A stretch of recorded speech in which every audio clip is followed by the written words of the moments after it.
ओम बजरंगबली महाराज की जय।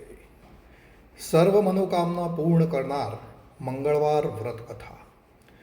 ભગવાન શંકરના 11મા અવતાર કહેવાતા ભગવાન હનુમાનની ઉપાસના અને પૂજા કરવાથી દરેક મનોકામના પૂર્ણ થાય છે।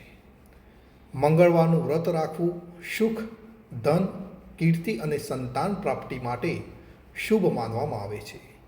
હનુમાનજી સંબંધિત મંગળવાર વ્રત કથાનો પાઠ કરીએ। આ વ્રત પૂર્ણ ભક્તિ સાથે પૂર્ણ કરો। મંગળવારના ઉપવાસમાં આ વાર્તા જરૂરથી સાંભળવી જોઈએ।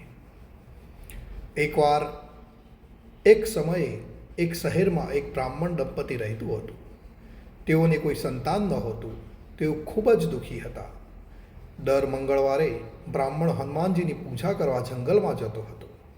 તે બજરંગબલીની પૂજા કરતો અને પુત્રની માગણી કરતો। તેની પત્ની પણ પુત્રના જન્મ માટે મંગળવારે ઉપવાસ કરતી હતી। તે મંગળવારે તેના ઉપવાસના અંતે ભોજન હનુમાનજીને અર્પણ કર્યા પછી જ એ ભોજન લેતી હતી। એક વખત વ્રતના દિવસે બ્રાહ્મણની પત્ની ન તો ભોજન બનાવી શકી અને ન તો તે હનુમાનજીને અર્પણ કરી શકી। પછી તેણીએ પ્રતિજ્ઞા લીધી કે તે આવતા મંગળવારે હનુમાનજીને ભોજન અર્પણ કર્યા પછી જ ભોજન કરશે। તે 6 દિવસ સુધી ભૂખી અને તરસી રહી તો મંગળવાર આવતા તે બેભાન થઈ ગઈ। તેની આસ્થા અને ભક્તિ જોઈને હનુમાનજી પ્રસન્ન થયા। વરદાન સ્વરૂપે તેણે બ્રાહ્મણીને પુત્ર આપ્યો અને કહ્યું કે તે તારી ખૂબ સેવા કરશે। બાળક મળ્યા પછી બ્રાહ્મણની પત્ની ખુશ થઈ ગઈ। તેને બાળકનું નામ મંગલ રાખ્યું। થોડી વાર પછી જ્યારે બ્રાહ્મણ જંગલમાંથી ઘરે આવ્યો ત્યારે બાળકને જોઈને તેણે પૂછ્યું કે આ કોણ છે? પત્નીએ કહ્યું કે મંગળવારના વ્રતથી પ્રસન્ન થઈને હનુમાનજીએ તેને આ બાળક આપ્યું છે। આ સાંભળીને બ્રાહ્મણે તેની પત્નીની આ વાત પર વિશ્વાસ ન આવ્યો।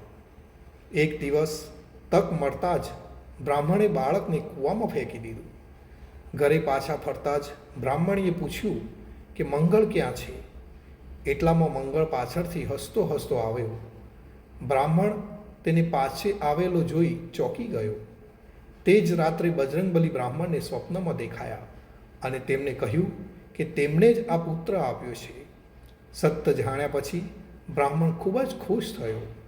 તે બાદ બ્રાહ્મણ દંપતીએ મંગળવારે નિયમિત ઉપવાસ કરવાનો શરૂ કર્યા। જે વ્યક્તિ મંગળવારે વ્રત રાખે છે તેના પર હનુમાનજીના અપાર આશીર્વાદ હોય છે અને તેની સંતાનને પણ સંતાન પ્રાપ્તિ થાય છે। તો મિત્રો, તમે પણ મંગળવારનું વ્રત કરતા હો તો આ વાર્તા જરૂરથી સાંભળવી જોઈએ। તમારી બધી જ મનોકામના પૂર્ણ થશે અને 10 વ્યક્તિઓને આ વ્રત કથા મોકલવાથી તમારા ભંડાર કાયમને માટે ભરેલા રહેશે। કોમેન્ટમાં જય બજરંગબલી લખવાનું ભૂલશો નહીં। આપને મારા કોટી કોટી વંદન। બોલો બજરંગબલી મહારાજ કી જય।